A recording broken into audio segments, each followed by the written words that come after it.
நமஸ்காரம். திருக்கோயில் சேனலுக்கு எல்லோரையும் வரவேற்கிறேன்.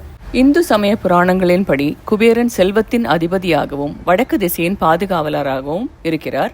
குபேரன் என்ற சொல்லுக்கு பெருஞ்செல்வம் என்ற பொருளும் உண்டு. உலகில் உள்ள அனைத்து பொக்கிஷங்களையும் நிர்வகிக்கும் பொறுப்பை சிவபெருமான் இவரிடம் ஒப்படைத்துள்ளார். எனவே குபேரனை வணங்குவது செல்வத்தையும் வெற்றியையும் செழிப்பையும் பெருக்க உதவும் என்ற நம்பிக்கையும் நிலவுகிறது. குபேர பகவானை பூஜை செய்வதற்கு உகந்த நாளாக வியாழக்கிழமை சொல்லப்படுகிறது. வியாழக்கிழமை எந்த நேரம் வேண்டுமானாலும் பூஜை செய்யலாம். ஆனால் உகந்த நேரமாக சொல்லப்பட்டிருக்கிறது வியாழக்கிழமை சாயங்காலம் 5 மணியிலிருந்து 8 மணி வரையிலுமான காலம்தான். வியாழக்கிழமை அன்று நீங்கள் குபேர பூஜை செய்தாலுமே லக்ஷ்மி தேவியையும் குபேர பகவானுடன் சேர்த்து வழிபட வேண்டும் என்பதுதான் மனதில் வைக்க வேண்டும். குபேரனை தனியாக வழிபடும் வழக்கம் நமக்கு கிடையாது. ஏனென்றால் அவர் தனிப்பட்ட முறையில் அவரை வழிபட்டால் அது அவ்வளவாக சிறந்ததில்லை என்று சொல்லப்பட்டிருக்கிறது புராணங்களில். அதனால லக்ஷ்மியுடன் சேர்ந்து இருக்கக்கூடிய குபேரனுடைய ஃபோட்டோ தான் நீங்கள் வாங்கி வர வேண்டும். அதை தான் வழிபட வேண்டும். சில பேர் வீட்டில் இந்த குபேரனுடைய விக்கிரகம் கூட வைத்திருப்பார்கள். அந்த மாதிரி நீங்கள் தந்தேராஸ் பூஜை அன்று எல்லாம் பூஜை செய்வதற்காக குபேர விக்கிரகம் வைத்திருக்கிறீர்கள் என்றாலும் அதற்கு பக்கத்தில் ஒரு மகாலட்சுமியின் ஃபோட்டோ கண்டிப்பாக வைத்திருக்க வேண்டும். இப்போ எந்த திசையை பார்த்து இந்த குபேரனுடைய ஃபோட்டோவோ விக்கிரகமோ வைக்க வேண்டும் என்கிற கேள்வி வரலாம். கண்டிப்பாக அவர் வடக்கு திசையை ஆளுபவர். அதனால் வடக்கு திசையை பார்த்து குபேரனுடையும் லக்ஷ்மி தேவியுடையும் ஃபோட்டோவை வைக்க வேண்டும். சவுத் சைடு இருக்கக்கூடிய அந்த செவுத்தில் நீங்கள் குபேரனுடைய ஃபோட்டோ, லக்ஷ்மி தேவியுடன் இருக்கக்கூடிய குபேரனுடைய ஃபோட்டோவை மாட்டலாம். அது பூஜை செய்யும் பொழுது நீங்கள் பூஜா முறையில் எடுத்து வைத்து கொள்ளலாம். இல்லை சவுத் சைடு வால் வைக்க முடியாதுங்கிற பட்சத்தில் நீங்கள் கிழக்கு திசையை பார்த்து கூட நீங்கள் ஃபோட்டோவை வைக்கலாம். இப்போ ஒவ்வொரு வியாழக்கிழமையும் பண்ணக்கூடிய ரொம்ப லகுவான ஒரு குபேர பூஜையை பற்றி சொல்கிறேன். உங்களுக்கு லக்ஷ்மி குபேர பூஜை செய்ய முடியும் என்றால் அது செய்வது ரொம்பவும் சிறப்பு. இல்லை அதற்கு நேரம் இல்லை என்றால் இந்த சொல்லக்கூடிய ஓரிரு விஷயத்தை செய்தாலே போதுமானது. வியாழக்கிழமை அன்று நீங்கள் விளக்கேற்றிவிட்டு உங்களுடைய தினசரி சொல்லக்கூடிய ஸ்லோகங்களை எல்லாம் சொல்லி முடித்த பிறகு நான் இங்கே ஃபோட்டோவில் காமித்திருக்கக்கூடிய அந்த குபேர முத்திரையை, அதானது உங்களுடைய ஆள்காட்டி விரலும் நடுவிரலும் அதே மாதிரி கட்ட விரலும் சேர்த்து அதன் நுனியை சேர்த்து வைத்து கொள்ள வேண்டும். மற்ற 2 விரல்களையும் மடக்கி வைத்து கொள்ள வேண்டும். இது 2 கைகளிலேயும் பிடிப்பதுதான் குபேர முதிரை. இந்த குபேர முதிரையை வைத்துக்கொண்டு நீங்கள் சேரிலோ இல்லை தரையிலோ உட்கார்ந்தபடி இந்த முதிரையை வைத்து ஒரு 5 நிமிடம் மௌனமாக இருக்க வேண்டும். தியானம் தெரியும் என்றால் தியானம் செய்ய வேண்டும். இந்த முத்திரை எங்கிருந்து வேண்டுமானாலும் நீங்கள் செய்யலாம். இருந்தாலும் பீரியட்ஸ் டைம்லேயோ மற்ற சுத்தமாக இருக்கக்கூடிய நேரத்திலேயோ இந்த முத்திரை செய்யக்கூடாது என்று சொல்லப்பட்டிருக்கிறது. ரொம்பவும் மனசும் சரீரமும் சுத்தமாக இருக்கக்கூடிய நேரத்தில் தான் இந்த குபேர முதிரையை நீங்கள் வைத்துக்கொள்ள வேண்டும். ஒரு 5 நிமிஷம் தியானம் முடிந்ததற்கு பின் உங்களுக்கு குபேரனுடைய ஜாதகமானது, இந்த குபேரனுடைய ஜாதகம் ரொம்பவும் விசேஷமானதாக புராணங்களில் சொல்லப்பட்டிருக்கிறது. அதனால் குபேரனுடைய ஜாதகத்தை நீங்கள் ஒரு முறை பார்க்கலாம். அந்த குபேரன் முதிரையை வைத்துக்கொண்டு குபேரனுடைய ஜாதகத்தை பார்க்கலாம்.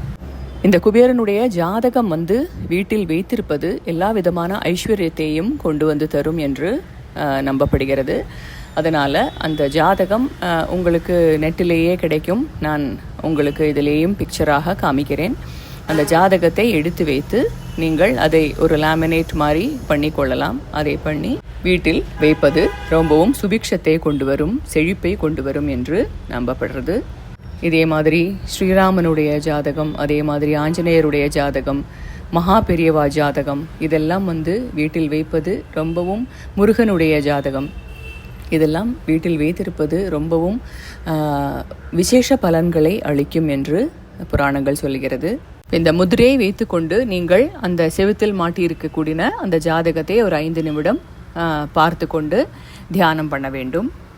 இந்த குபேர முத்திரையினால் என்ன கிடைக்கிறது என்றால், நீங்கள் வேலை பண்ணுவதற்கு தகுந்த ஒரு பிரதிபலன் ஒரு ரிவார்டு வந்து உங்களுக்கு வந்து சேரும்.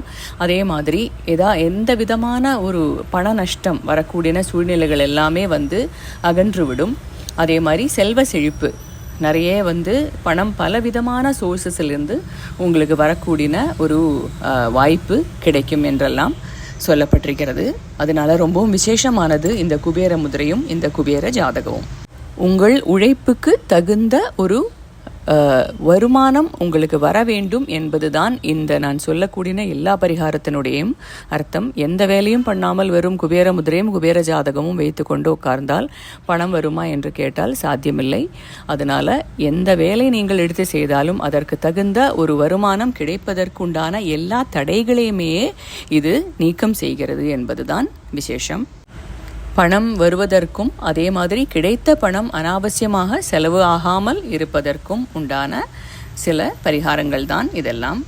இதுவே நீங்கள் வேலை தேடிக்கொண்டிருக்கிறீர்கள் என்றால் உங்களுக்கு ஒரு நல்ல வருமானத்துடன் ஒரு நல்ல சேலரியுடன் ஒரு வேலை கிடைப்பதற்கான வாய்ப்புகள் இது அதிகரிக்க செய்கிறது என்றும் சொல்லலாம். லக்ஷ்மி குபேர பூஜை செய்து சில பேருக்கெல்லாம் மற்ற மாநிலங்களில் லாட்ரி கூட வந்து கிடைத்திருக்கிறது என்று கேள்விப்பட்டிருக்கிறேன். அதனால் அவ்வளோ விசேஷமான ஒரு பூஜையானது இது.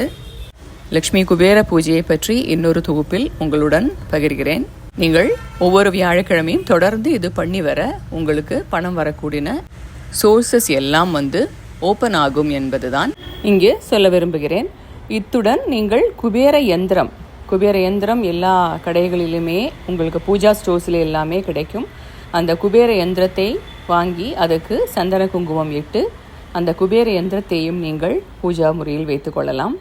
அதே மாதிரி அத்துடன் ஓம் குபேராய நமக என்கிற மந்திரத்தை நீங்கள் 108 தடவை சொல்ல வேண்டும். குபேரன் வந்து யக்ஷராஜாவாக இருக்கிறதுனால அவருக்கு சாதாரணமாக எந்த விதமான ஒரு மந்திரோச்சாரணம் பண்ணும் பொழுதும் ஹோமம் என்பது ரொம்ப அவசியமான ஒரு விஷயமாக புராணங்களில் சொல்லப்பட்டிருக்கிறது.